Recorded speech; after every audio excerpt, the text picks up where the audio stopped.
All right, thank you everybody for turning out on this Friday afternoon for this very special event. My name is Mark Connor. I'm a professor of English and provost of the university, and I'm just delighted to be able to introduce my friend and colleague Paul Youngman, particularly for this august occasion, his inaugural lecture for the Redenbaugh Term Professorship.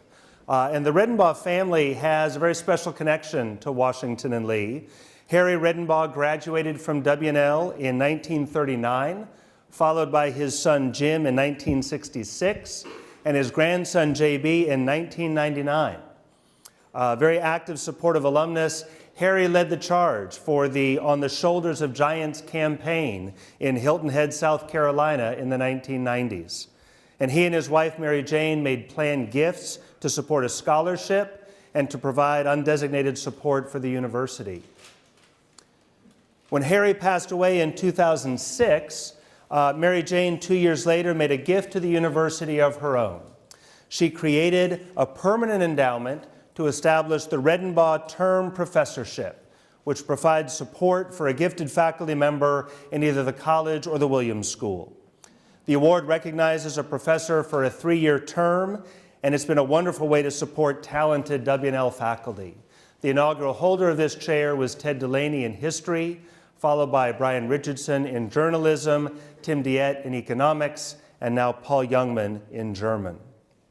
While the Redenbaughs could not be with us on campus today, we hope that Mary Jayne and Jim and Carol and JB and Kristen are joining us remotely for this important lecture that recognizes Paul's appointment as the Harry E. and Mary Jayne W. Redenbaugh Term Professor. And we are so grateful for the Redenbaughs' support of Washington and Lee. Now, to introduce Paul Youngman, I want to do it in the context of what it means to be a faculty member at Washington and Lee. The first thing is, you got to be exceptionally well educated. Paul took his PhD and Master's in German Literature from UNC Chapel Hill, and he took his Bachelor of Science in Business Administration from Washington and Lee University. And it's a delightful example of how the Commerce School education and the humanities can blend at this university. You have to be dedicated to great teaching.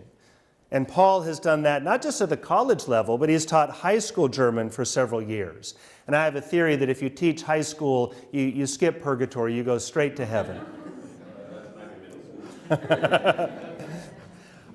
One of the many things that Paul has done in a career of great teaching is his spring term abroad program to Berlin that he co-teaches with Professor Hess in business administration and entrepreneurship on German culture and the social market economy, another great example of the Williams School and the humanities blending together.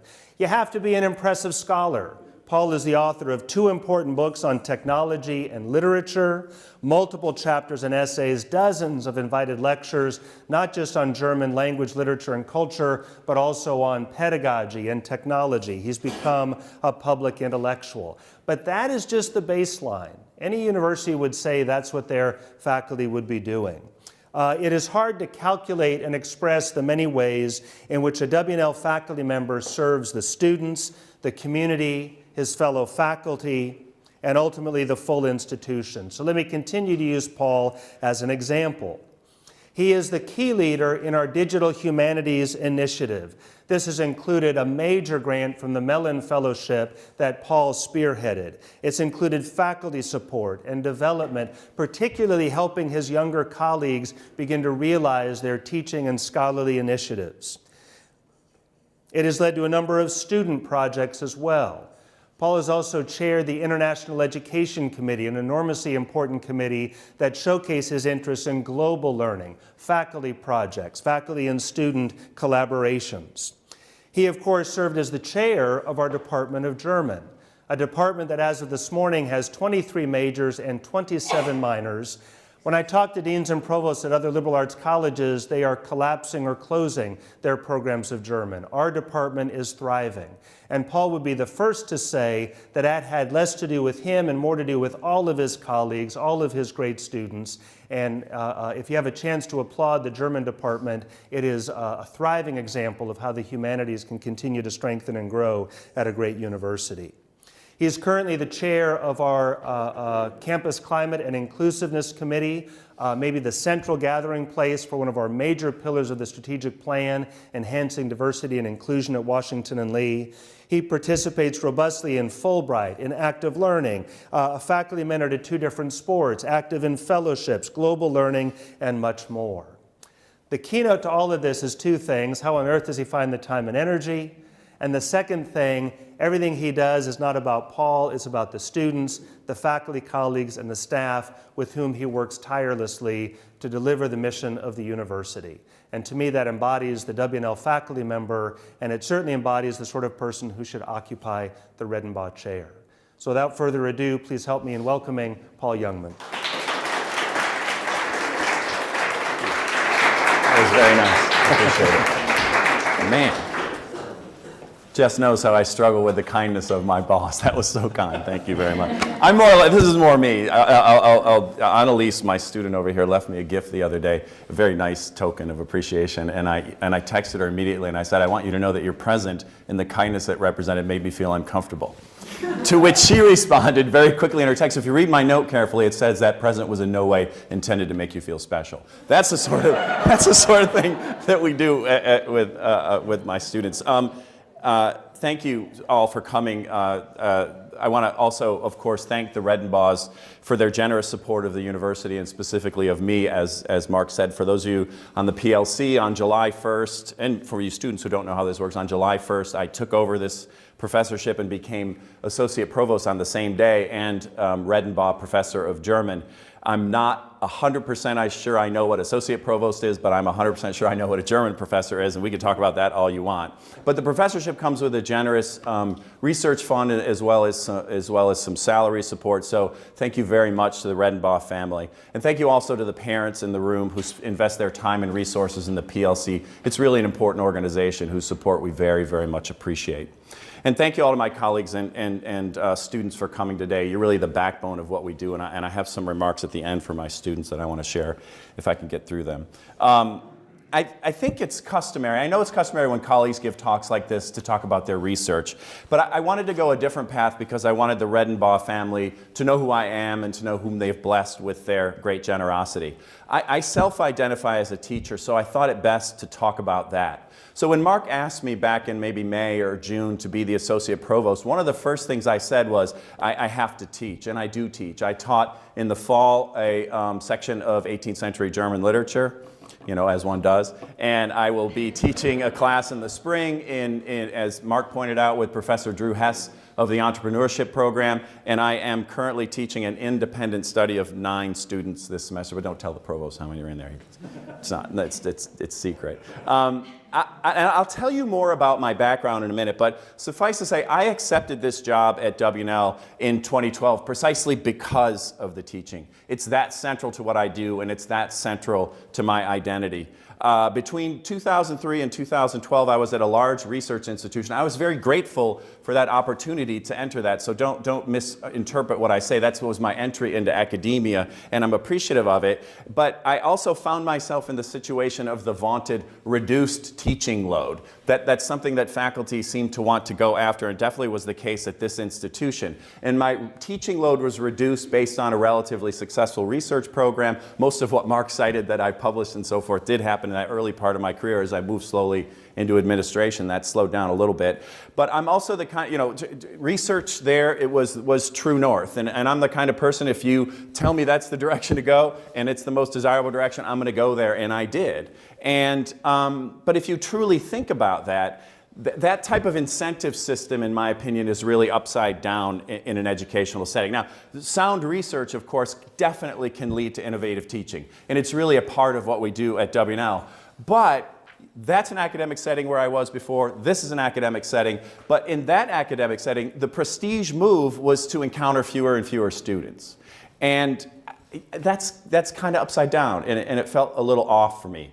And there were a lot of factors that led me to the job market in 2012. But when I looked up for my research program, I thought, this really isn't me. This is not to say that I don't still do research, but I just don't do it at the same level of intensity. I needed to be in the classroom more. And it's really not that I could have volunteered to do that, of course, at my last institution, but that would not have been valued either culturally or monetarily. It's just how large research institutions work.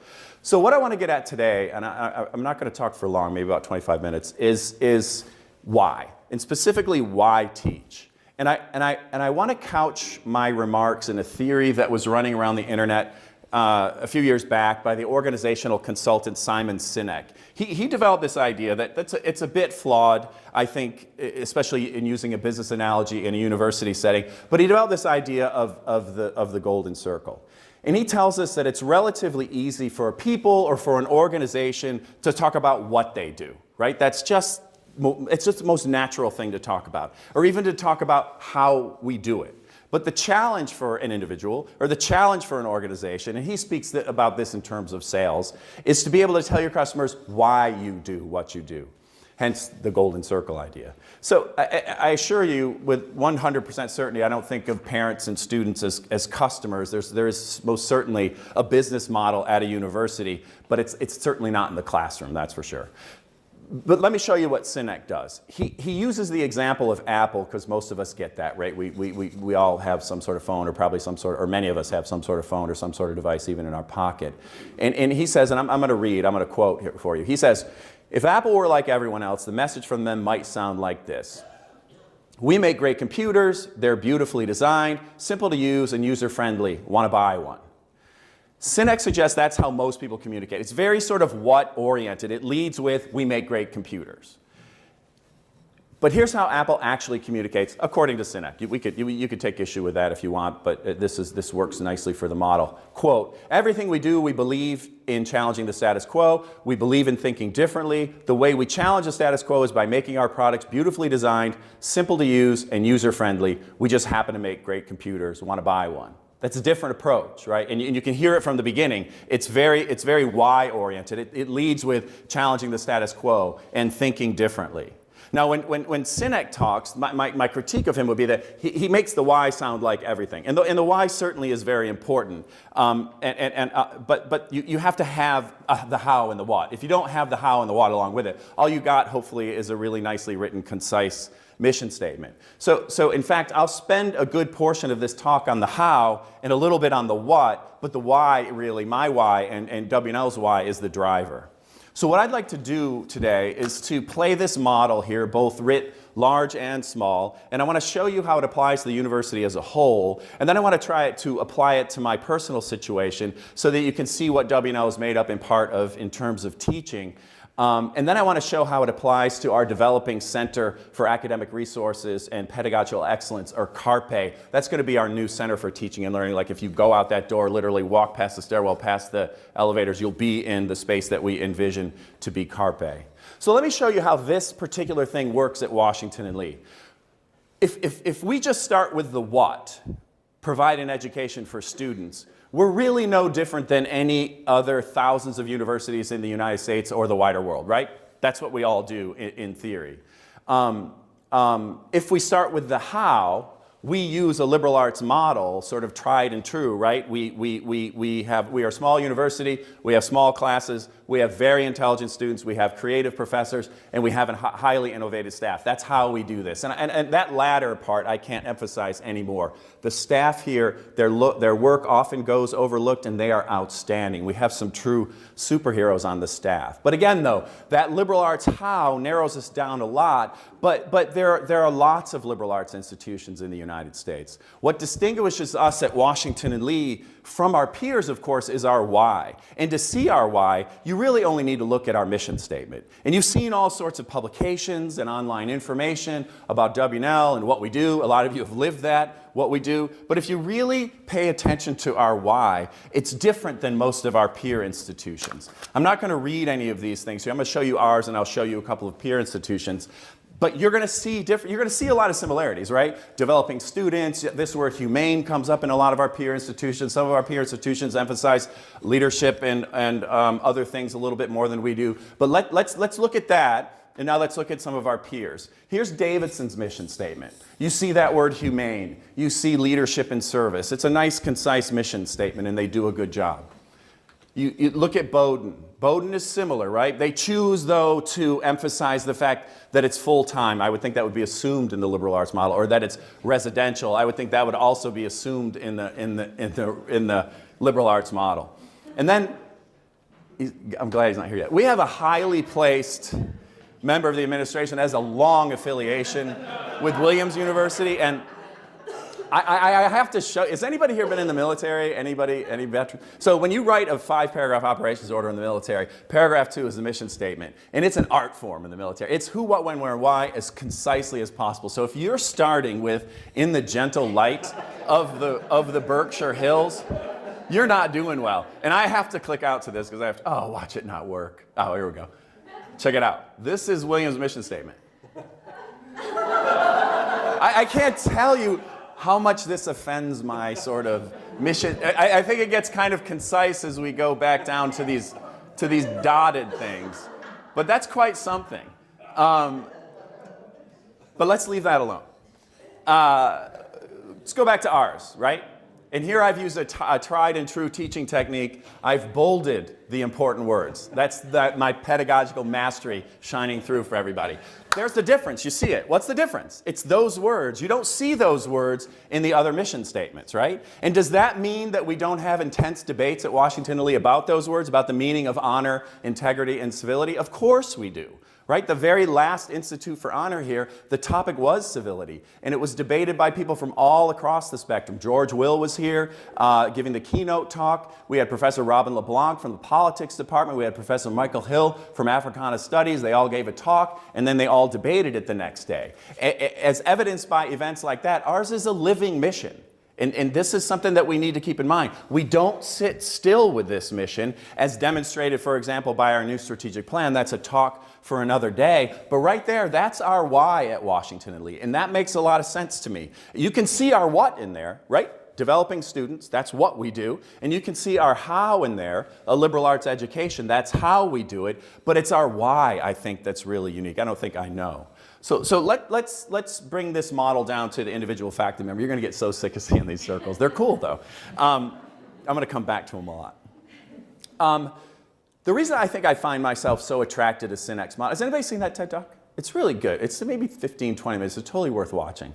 I find myself attracted to that model because, oddly, I chose why teach way before I even knew what or how. I'm going to tell my story in terms of these circles, and then I'm going to pull it back through Carpe and through the larger university. And when I'm done, you guys can tell me if I actually did that.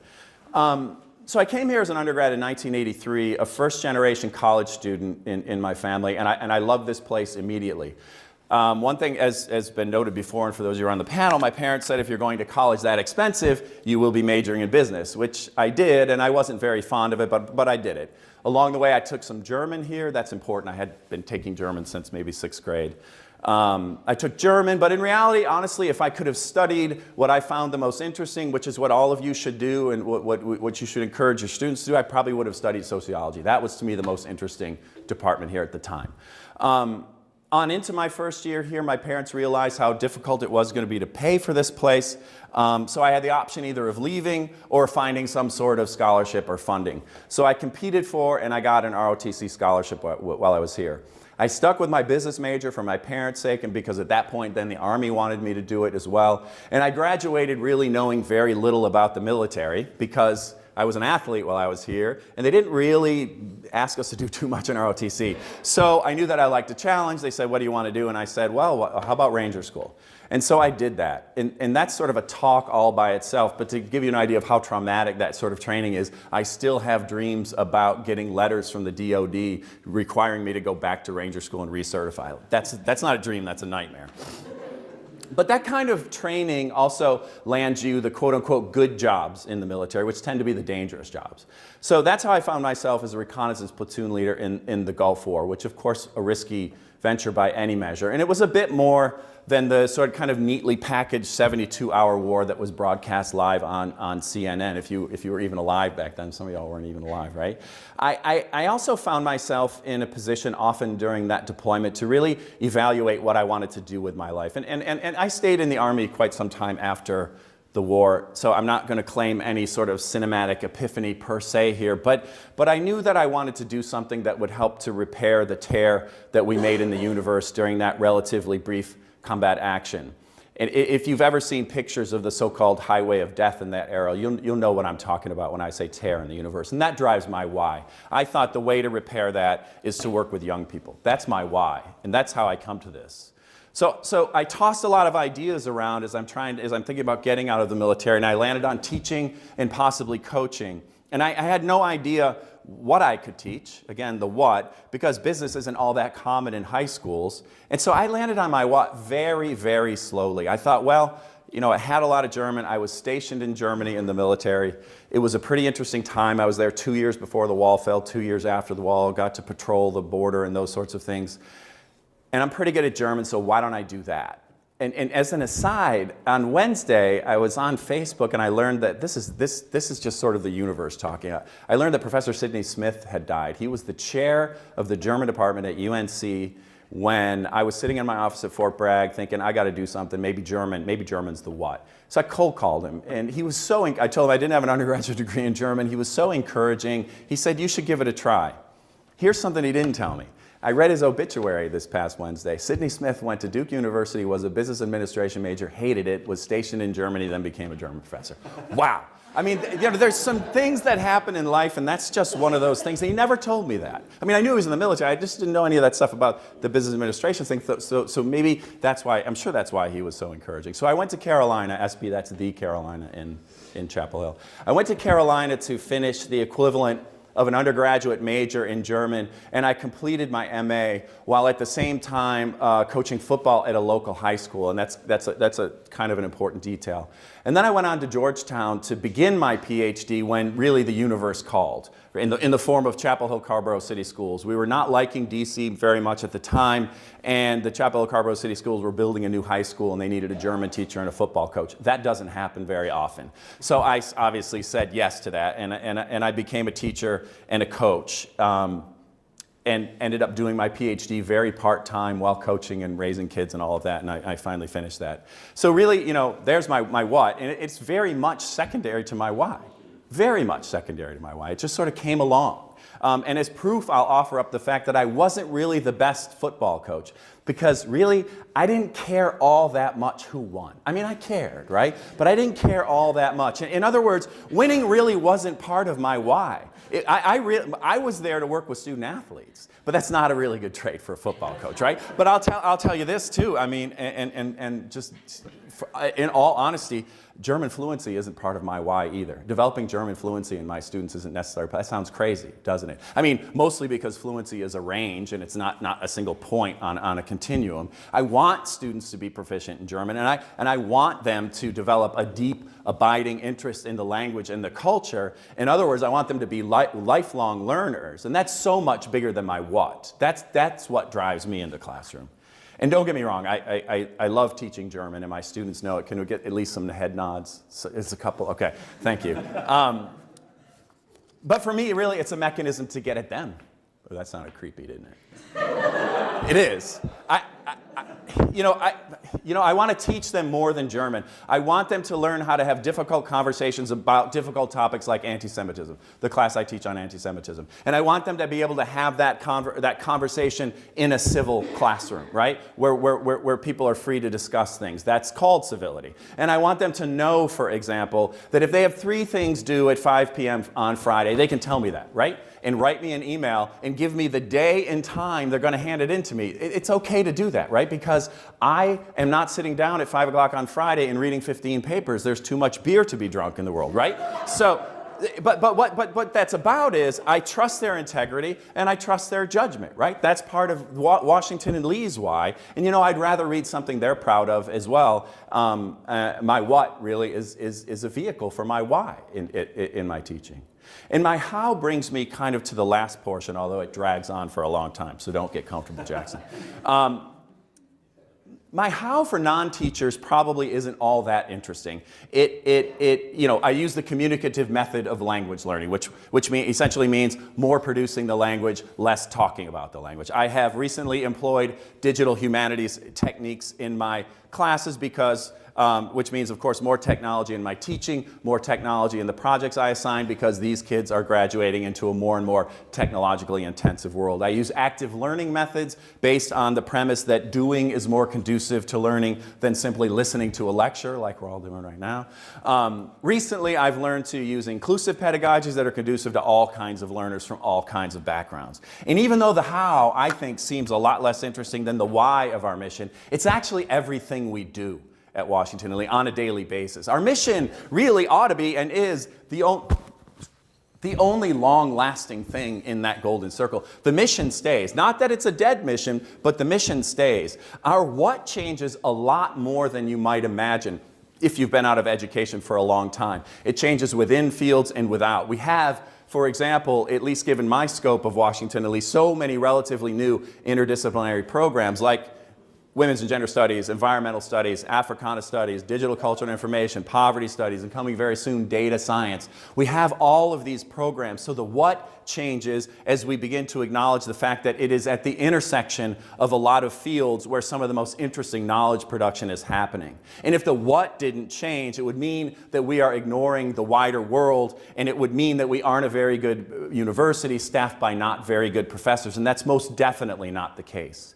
And I think talking about the how can make people feel uncomfortable who haven't been in an education setting for a long time. But the how changes a great deal as well. You might not think so, but it does. And that leads me to really probably one of the most exciting new developments that I've been able to be a part of launching, and that's Carpe. I think, yeah.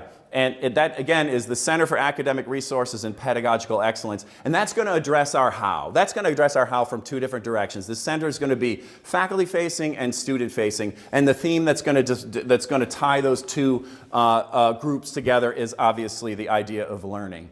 It's going to serve as a hub for faculty development with experimental classrooms and training facilities to provide space for activities like you see here. It's going to be a place, as one of our director candidates put it, where faculty can go and test out new techniques and methods and fail spectacularly because you don't improve without risking failure.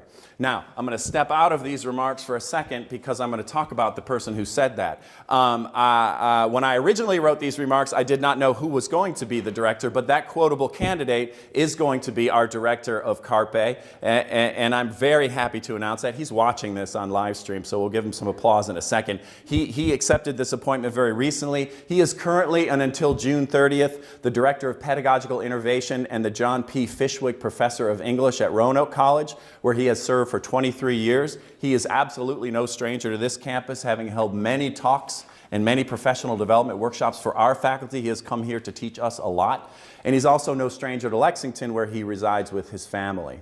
And his work is impressive. He's the author of several books, many, many articles, but the book that sold me, and I think and sold a lot of us, is Wicked Students.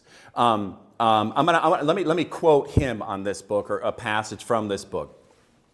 This book begins with the assumption that what we all want for our students is that they be capable of changing the world. When a student leaves college, we want them to enter the world not as drones participating mindlessly in activities to which they've been appointed, but as thinking, deliberative beings who add something to society. We want to develop wicked competencies in wicked students so that they can handle wicked problems. And folks, I went to a couple of conferences this past winter to recruit for this position, and every time that I went to a session on centers of teaching and learning, Paul Hanstedt was cited. His stature in this field is enormous, his generosity is notable, and his ideas are incredibly innovative. So if we could clap and welcome Paul, who's watching this right now.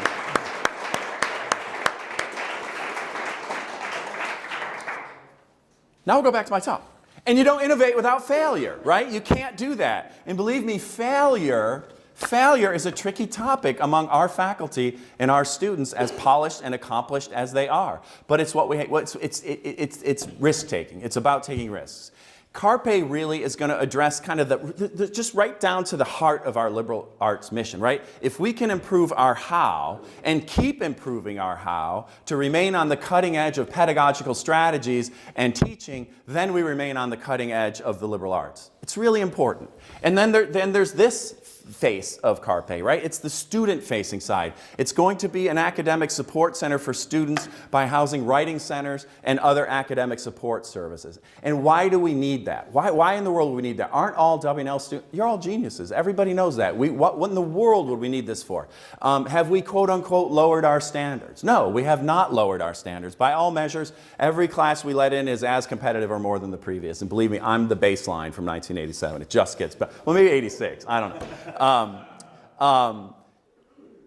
So why do we need this? Are we babying? Are we hand-holding? And you know, we hear a lot of that, and I'd say primarily we need Carpe because we understand more about different learning styles and more about different teaching techniques than we did when I got here in 1983, and we said W&L is a center for teaching and learning, and everybody got funneled into the lecture and seminar method, which, by the way, are still fully functioning, and we use them. They're just not the only methods or the only approaches that we take these days. We use a lot broader range. We also no longer think, oh, those darn millennials or whatever the older generation says about the younger generation. That's broken thinking, especially for educators. These are our kids. We raise them. We're invested in their success, and we as educators know that we have to meet them where they are and bring them along. That's just our job. It's not about saying, oh, these kids, they don't read anymore. That's tired.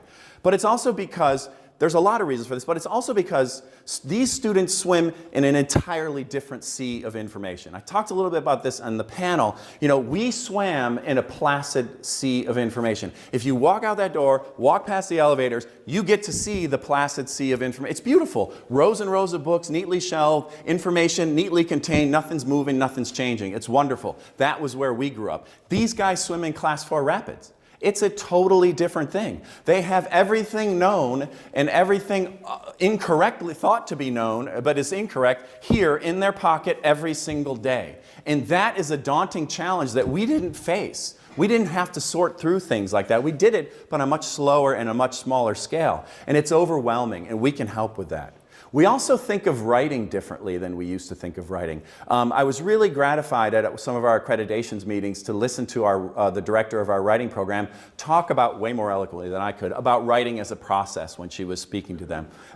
It's no longer the monk's model. It's no longer the solitary monk working alone in his or her cell on his or her magnum opus, and then it's done. That's not how we approach it. We understand writing is a process, and we need a centralized place to support that process. I've never written an article or a book that many people haven't read or proofread or helped me with. It just doesn't work like that.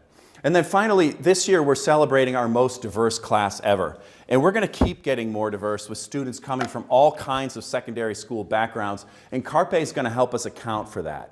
And please note that you did not hear the word remedial. Carpe is not a center for faculty or for student remediation. I'll use Paul Hanstedt's language in saying what it is. It's going to be a place where professors design wicked courses to help wicked students who can deal with wicked problems. Carpe will be about improving our how, and I know I'm always interested in improving my how, which is part and parcel of my why, which helps me deliver my what. And let me give you a little sense of where this is going to be. And now, I'm just going to show you cross sections of the library. We're here. I'm going to show you cross sections. We literally just exited the concept stage. We're now in the design stage. So, you know, 20 minutes before this meeting, we were on a call with architects. Nobody knows what these spaces are going to look like. But again, if you walk back out here, you'll actually be in the reception area of what Carpe is going to be. And Carpe will take up this floor, and then we're going to have a giant hole in the floor with, what is Carol? They're going to be, like she called them, monumental stairs. I don't think that means they're going to be made out of marble, but there will be stairs that are suitable for lounging or classes or speakers or whatever that'll go down into lower level 2. And really, that's going to open this up. What Carpe is about, what I see it about on a 30,000-foot level is bringing light into this library, among whether you think of that metaphorically or concretely. I'll show you a couple of kind of spaces that we thought were kind of cool that we're sort of going for. But again, the theme for all the slides I'm about to show you is the light. Just imagine how this library is. And if you haven't looked at the library, just go back out this door and walk through the stacks. That carpeting has not changed since 1983. The clocks are the same too. We're going to have places for active learning, like you see here. Please note the light. This is what we're going for. We won't get quite that light, but hopefully we will. There's going to be places for tutoring. Hopefully there'll be a little bit higher walls with a little bit more privacy, but there's tutoring space in there. We have two models for tutoring at WNL. We have peer tutoring and we have professional tutoring. One of our favorite contract tutors is right back there. And we're going to have places for student and faculty engagement. There's going to be an experimental classroom. There will be a staging classroom. For that, there will be a couple of multi-purpose spaces that could open into one larger multi-purpose space for guest speakers and so forth. But again, look at the light. And we're going to also build in spaces for individual and group study that are hopefully as attractive as the top floor of the library, which gets the most traffic, and as attractive as the study spaces and learning spaces that you see over in the CGL, which has really turned into quite a popular study space. Got to go back to the circles, though. Let me go back to these. Just to bring it all back around, and we can do some questions, too. You have to have all three. You know, without all three of these circles, you have nothing. You can't just have a mission. You have to build up around the mission. And you can't sit still in that process. I can't just teach German the same way I did in 1994 when I first started teaching. I have to evolve and I have to try to innovate, or I'm not teaching my mission very effectively, or achieving my mission, sorry. And neither would WNL if we continued to maintain that we are already a center for teaching and learning. That work, the work really lies in the how. I mean, we will continue to stay abreast of the what. That is the foundation of our research programs. That is the what. And we will always work on the how because our very unique why dictates it, and it's our job as educators to work on this stuff. Who recognized that as a dramatic flourish ending this talk? Did anybody? Because it was sort of. But I want to add this postscript because I invited some students here, and I invited them very intentionally because I wanted to say something to them if I can get through it without Annalise making fun of me if I get choked up. I have students in here, especially my seniors. I have traveled with them. I have broken bread with them. I may or may not have drank beers with them, depending on the legal drinking age in the particular location. But in other words, I know my students very well, and I respect my students, and I love my students very much. Sorry. And if I could wish one thing on them for their professional lives, or one thing on them in their personal lives, it's to find a why that makes you wake up in the morning as pumped as I am every day to go to work. Can I finish this? I can. And when you come back 5 years or 10 years or 15 years or whatever, you can tell me what you do and you can tell me how you do it, and I hope you love it, but I hope you're able to tell me with equal or greater enthusiasm why you're doing what you're doing. And the second thing I want to say to my students is thank you. This is hard. Thank you for making coming to work every day an absolute joy. I know that you don't think of yourselves in this way, but thank you for making my life richer. And finally, thank you for letting me live my why.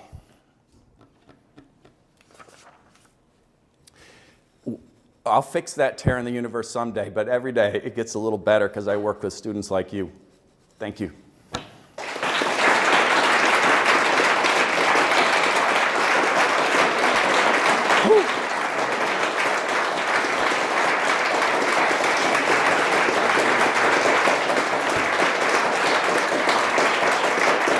She's already texting me. Are there questions? Yes. Did you make sure that Will Dudley didn't write the Williams mission statement? I did not, and I'm so glad he didn't come. I thought he was going to come. Anyway, yeah, that's something, isn't it? It really is. Like, a mission statement really needs to be concise, and that sort of, is concision a word? It lacks concision, conciseness, whatever the noun is, I guess. Are there other questions? Yes. Well, first of all, thank you for your remarks. It's just inspiring, some of this. And I hope we can all do our part to help our kids achieve the why. My question is based on a remark from Dean Futrell this morning, where she talked about liking to print out and read and make highlights and remarks in her conversation about this morning as part of the panel. And then in hearing your talk, it made me wonder, is there a way to help students understand themselves better as learners and help them understand, therefore, here's the learning techniques I need to use? And I know we all eventually learn, but it's more simplistic in my generation. Are you good at math? Are you good at reading and writing? But in this generation, there's so many tools to help them understand how the brain works. You're making the best case ever for Carpe. You are doing. I mean, that's exactly what we want to do. So, and you know, Tammy's a good person to bring up too, because as we become more diverse, and I mean diverse in every sense of the word, but I also mean in terms of preparation.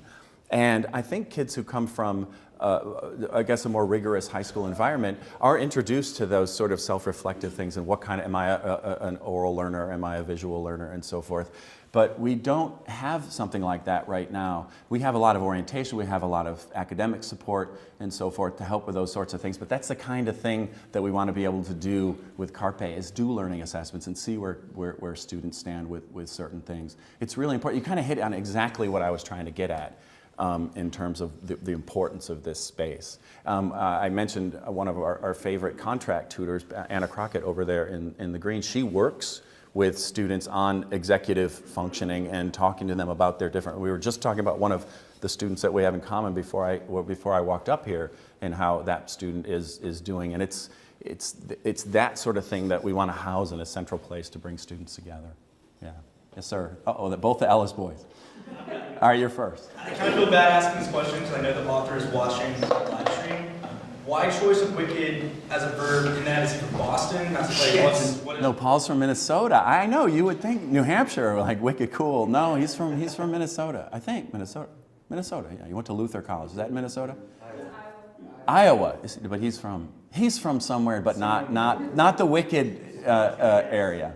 No, but you can ask him. He'll start to be he's a big presence. Although you won't get to see him. Yes, the other Ellis boy. I just want to, as an old econ German major here, I appreciate you and your colleagues making German so popular. I was blown out the other night at the German plays.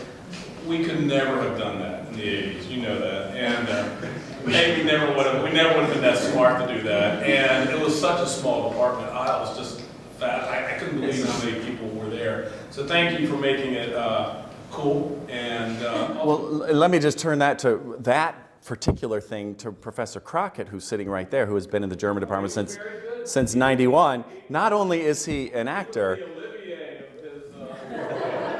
but when I first got here, the play class was averaging 8 to 12 students.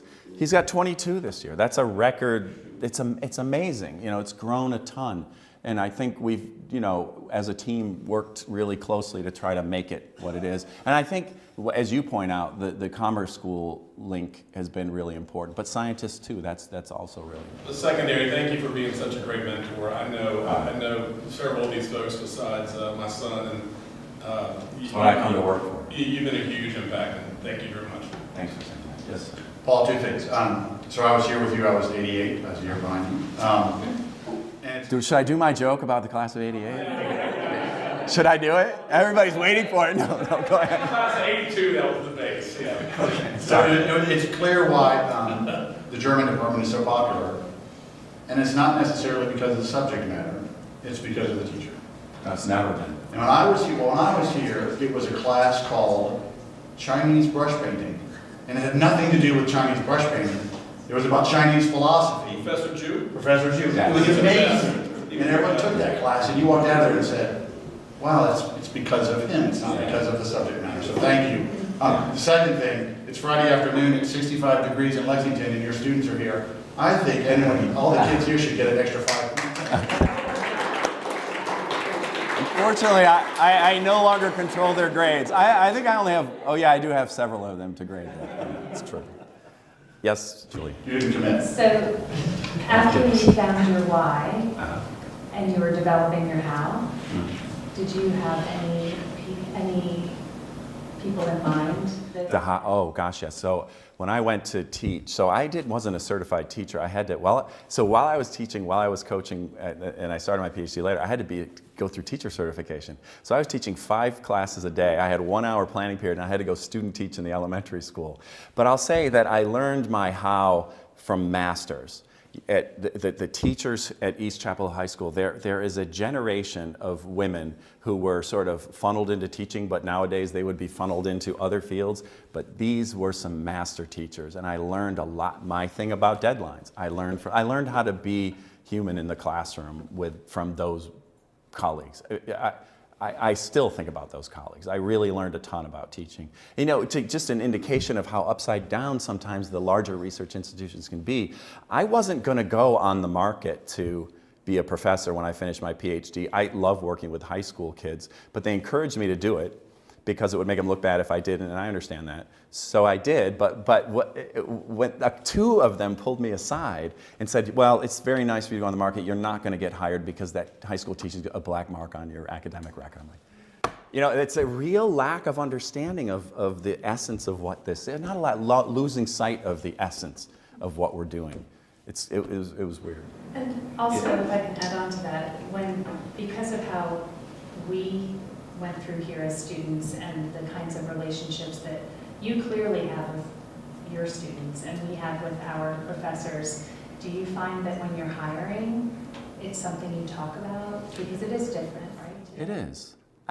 We look for that as much as we can in hiring. We like to see colleagues who have had a liberal arts background. But then, you know, oddly or happily, that's part of my job here as the associate provost. I have the new faculty orientation, and it's kind of my job to transmit that ethos to them. But not everybody comes here with a liberal arts background and really sort of gets it. It takes some time, I think, for sure. Other questions? Time to go. Julia's like, it's time to go. Okay. Thank you, guys. Appreciate you coming.